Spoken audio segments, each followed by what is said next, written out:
Bienvenidos a Tu Salud con Farmayala Podcast, un espacio pensado para ayudarte en tu misión de cuidar a tu familia. Aquí encontrarás consejos, información y todo lo que necesitas para vivir una vida saludable. Muy bien, comencemos. Hola, ¿qué tal amigos? Bienvenidos a el podcast número 10, donde vamos a analizar varios temas de optimización de salud y prevención de enfermedades. Precisamente el día de hoy vamos a hablar sobre la enfermedad pulmonar obstructiva crónica, para lo cual contamos con la presencia de la distinguida doctora Mireya Rodas, quien es médico neumólogo y directora de posgrado en salud de la UES. Bienvenida, doctora Mireya Rodas. Muchas gracias, Byron. ¿Cómo estás? Y saludos a todos, a todo el público. Muchas gracias también. Perfecto. Entrando en materia, doctora, vamos a analizar sobre la enfermedad pulmonar obstructiva crónica. Para muchos es una enfermedad desconocida o también silenciosa inicialmente, ¿no? Y por eso quisiéramos saber qué es precisamente la EPOC. La EPOC son las iniciales de enfermedad pulmonar obstructiva crónica que hace muchos años y aún ahora se la conoce, hay algunos pacientes que la conocen como enfisema pulmonar, bronquitis crónica. Entonces, cuando estas dos enfermedades, una u otra o las dos están presentes en una persona, se habla de que la persona está teniendo una enfermedad pulmonar obstructiva crónica. Pero actualmente, dada las investigaciones, los pacientes que se están viendo en todo el mundo, ya no solamente estamos hablando de enfisema pulmonar y de bronquitis crónica, ya ahora se empieza a incluir en esta categoría de EPOC otras enfermedades como por ejemplo las secuelas que dejan en ocasiones la tuberculosis pulmonar en los pacientes. También se lo está introduciendo aquí. Interesante también este tema, ¿no? ¿Y cuáles serían los principales factores de riesgo o causas de la enfermedad pulmonar obstructiva crónica? El principal factor que siempre se lo ha relacionado es el cigarrillo. El cigarrillo históricamente ha sido relacionado con enfisema pulmonar, con bronquitis crónica.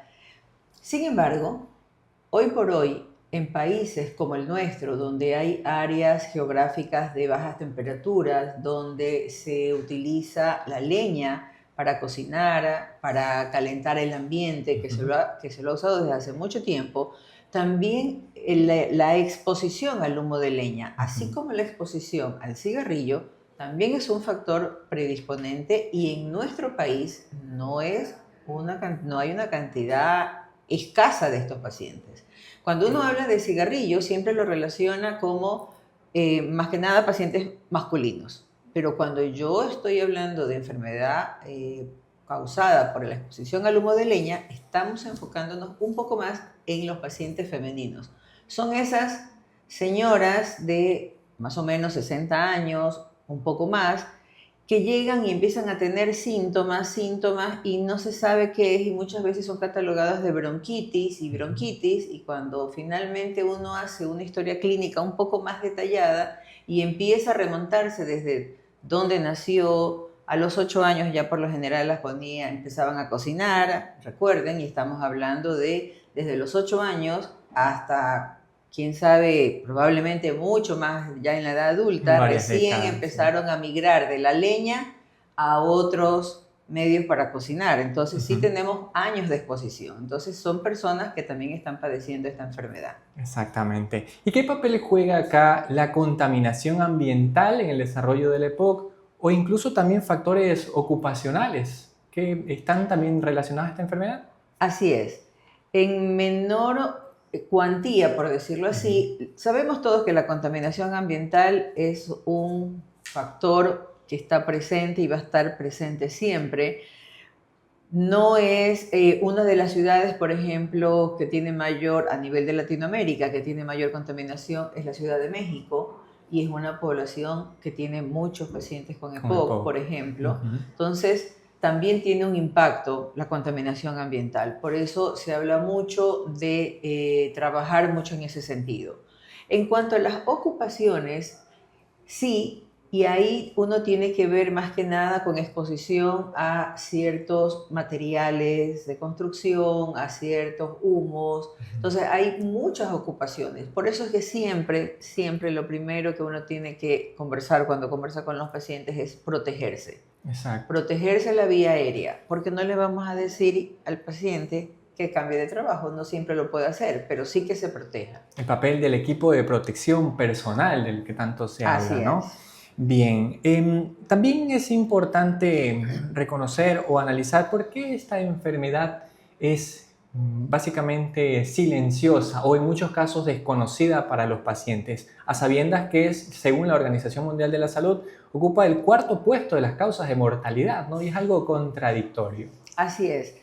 ¿Qué sucede? Que si yo me voy a la causa más frecuentemente relacionada, que es el cigarrillo, el consumo del cigarrillo, la persona que empieza a fumar, ¿no es verdad? Empieza a fumar y puede fumar 1 o 2 cajetillas, o no tanto, porque también interviene la genética, pero todos estamos acostumbrados a esa tosecita del fumador. Entonces, eso es porque está fumando. Pero nada más. Y no nos damos cuenta que esa tosecita del fumador, cuando esta persona tiene fumando, probablemente, dependiendo de la cantidad que fume por día, un poco más allá de 10 años, dependiendo de la cantidad, puede ser menos, esa tosecita ya está indicando algo. Esa tosecita ya está indicando que sus bronquios están afectándose, sobre todo, y aquí hay algo que sí quisiera puntualizar, si hay alguien que esté fumando y que tenga muchos años de fumador. Cuando yo me despierto en la mañana, toso, tengo mucha flema, la boto y el resto del día puedo pasar bien, no hay que minimizar ese momento, porque eso es lo que nosotros llamamos la limpieza pulmonar. El pulmón está luchando y sacando lo que ha llegado durante el día y durante la noche que se haya acumulado. Eso se llama, los franceses lo llamaban la toilette pulmonar, es el primer síntoma y suele pasar desapercibido. Y el paciente sigue fumando y cuando acude al médico, cuando ya tiene una crisis, cuando tiene una infección, cuando ya siente que le falta el aire, cuando ya siente que hay ruidos en el pecho, en ese momento el paciente acude. Cuando los síntomas son más insistentes, son mucho ¿no? más, claro. Más presentes. Y aparte de esta tos que usted menciona, ¿qué otros síntomas o signos serían indicatorios de una probable enfermedad pulmonar obstructiva crónica? A veces nos guiamos por los síntomas y aquí las últimas guías mencionan que en ocasiones esto siempre se lo ha dicho históricamente cuando estudiamos medicina, tenemos que hacer un cálculo que se llama índice paquete año. Si una persona en el momento que viene a la consulta, por cualquier razón, y yo pregunto si fuma y me dice que sí, la pregunta es, ¿cuántos años tiene de fumar? ¿Y cuántos cigarrillos está fumando al día?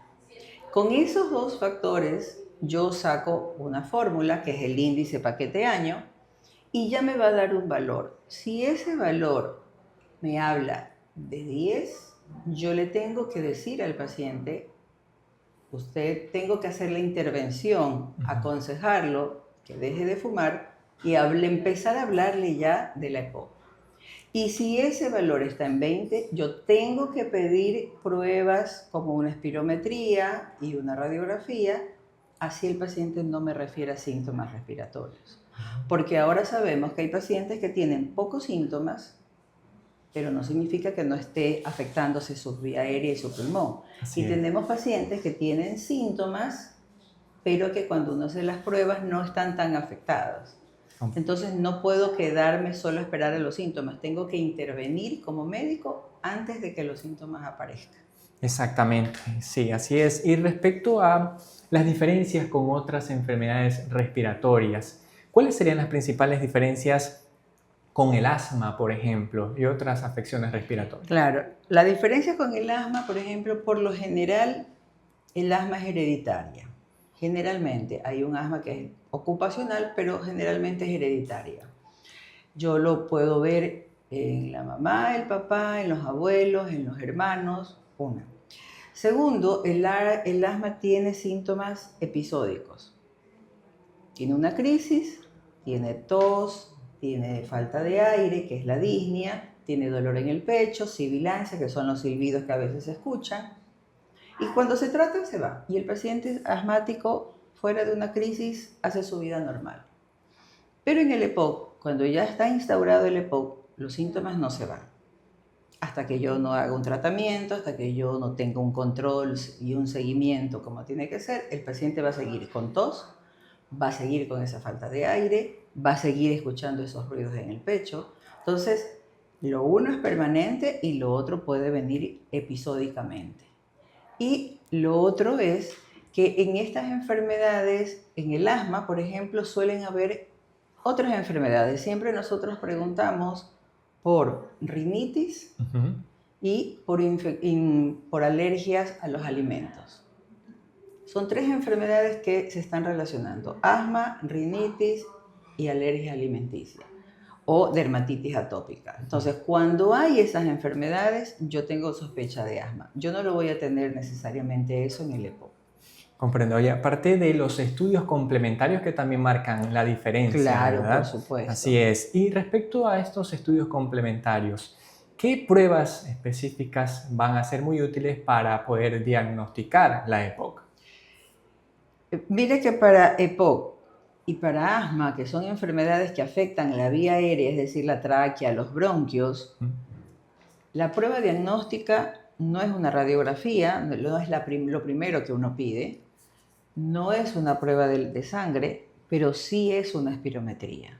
Y eso es uno de los mensajes que me gustaría que se lleven.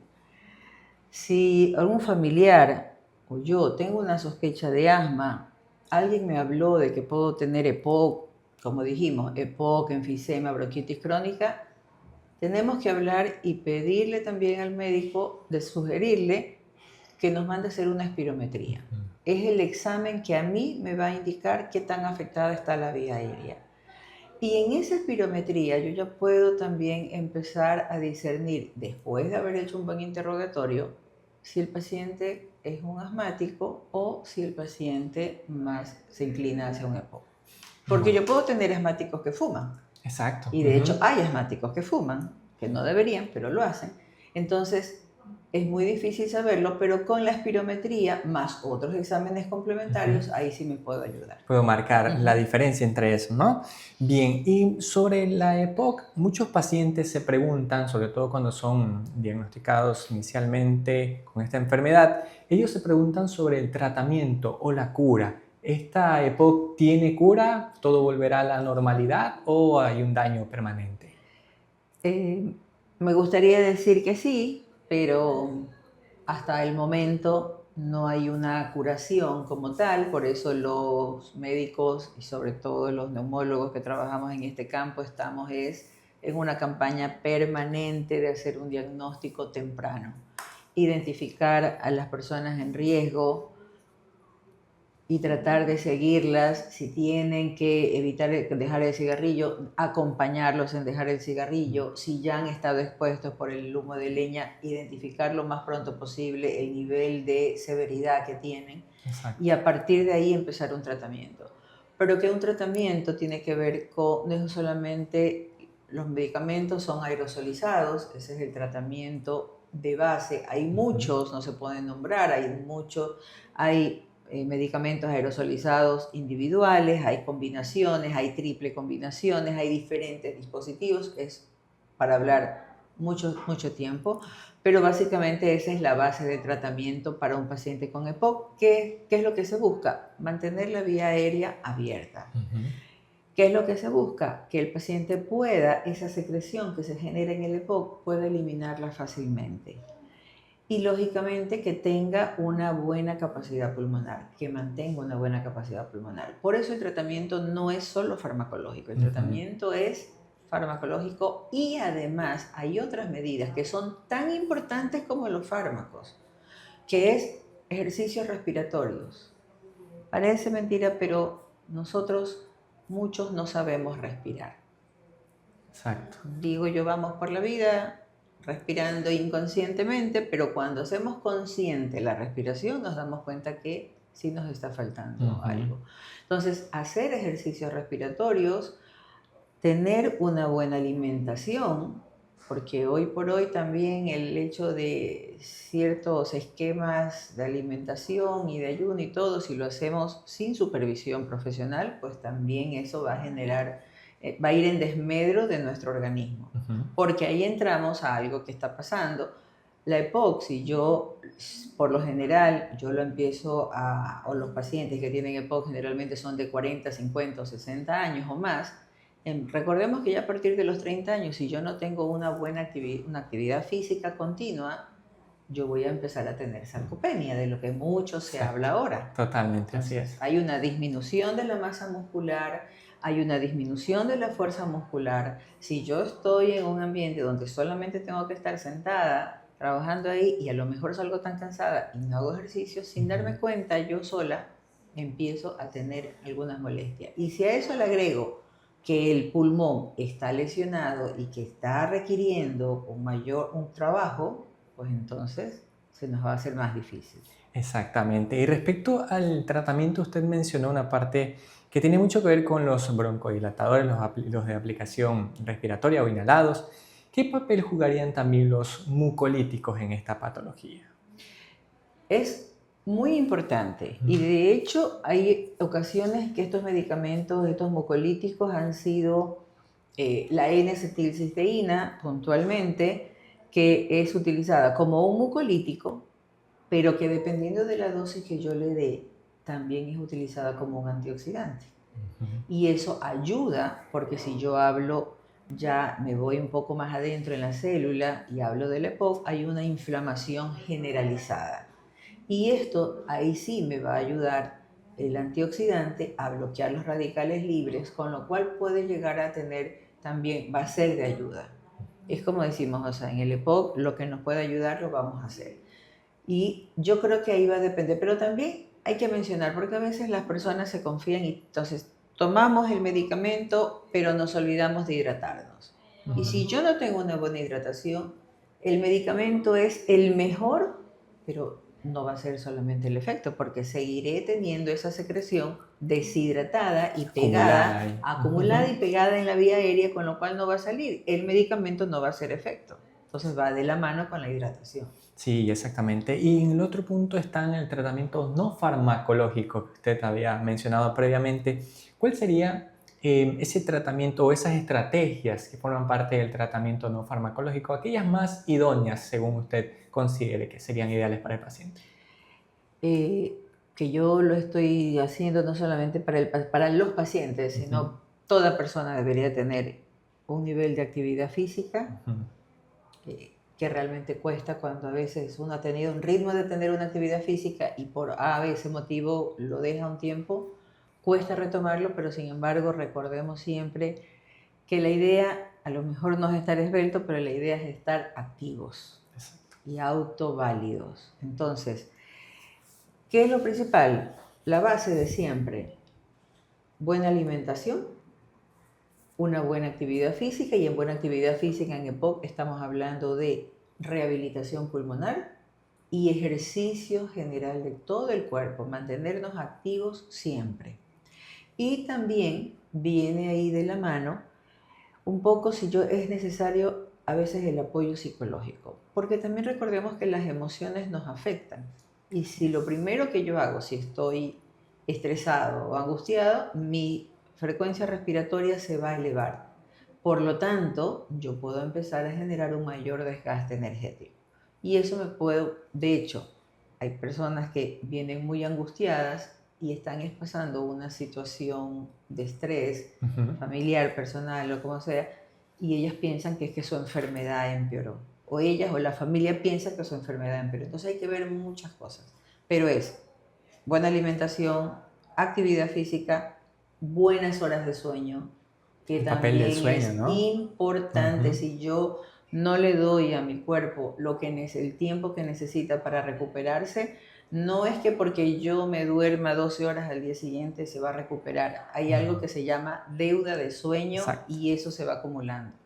Exactamente. Y el papel de la hidratación que había mencionado. Y la hidratación, ¿no? Sí. Exacto. Sí, hay varios aspectos que podríamos mencionar como esquema de prevención o como parte del tratamiento no farmacológico en aquellos pacientes. Pero sabemos que esta enfermedad no tiene una cura definitiva, ¿no? Pero lo que se busca es mejorar la calidad de vida del paciente y entre esos está realizar actividad física o brindarle esa autonomía para poder realizar sus actividades cotidianas, fundamentalmente. Bien, finalmente quisiera, doctora, que usted le recomiende a nuestros queridos usuarios ¿cuáles son aquellas situaciones o aquellas recomendaciones que usted les daría tanto para la prevención como también para el tratamiento de la enfermedad pulmonar obstructiva crónica? Bueno, para la prevención, primero, no empezar a fumar. Si es que no has fumado, no fumes. Y aquí me dirijo un poco a los jóvenes, ¿no verdad? Porque puede ser que no estén fumando, estén viendo tal vez el vape o el cigarrillo electrónico. No lo hagas. No porque te puede causar EPOC, te va a generar muchas otras enfermedades mucho más tempranamente. Y si estás empezando, entonces sabes que más tempranamente vas a estar limitado. Si ya estás fumando, hay que tratar siempre de buscar ayuda para dejarlo. Siempre el consumir el cigarrillo va de la mano y tiene que ser abordado de manera multidisciplinaria, con un apoyo psicológico, con un apoyo de un profesional, un médico. Hay medicamentos que ayudan a dejar de fumar, entonces sí sería bueno que lo busques y que lo intentes. Y si ya lo hiciste y lo dejaste y después retomaste, no importa, hay que volver a intentarlo las veces que sea necesario. Estoy seguro que sí se puede. Y por otro lado, si ya fumas, si no quieres dejar de fumar y estás teniendo síntomas, busca ayuda para tratar de controlar esos síntomas y tratar de frenar ese daño que el cigarrillo está haciendo o que ya hizo si ya lo dejaste de fumar. Entonces, siempre es importante mantener lo que ya dijimos, una buena alimentación, unas buenas horas de sueño, actividad física regular. No necesito ganar una maratón, necesito simplemente estar muy activo y ser autoválido, tener esa autonomía que se mencionamos, porque eso es lo que me da calidad de vida. Y no nos olvidemos la esfera psicológica. La esfera psicológica y las emociones son sumamente importantes, que son los que nos van a ayudar a seguir adelante. Así es, muy bien. Reiteramos nuestro agradecimiento a la doctora Mireya Roda Suárez por la valiosa información que nos ha compartido el día de hoy. Nos despedimos, pero sin antes mencionar que una comunidad informada en salud es capaz de tomar mejores decisiones. Muchísimas gracias. Muchas gracias.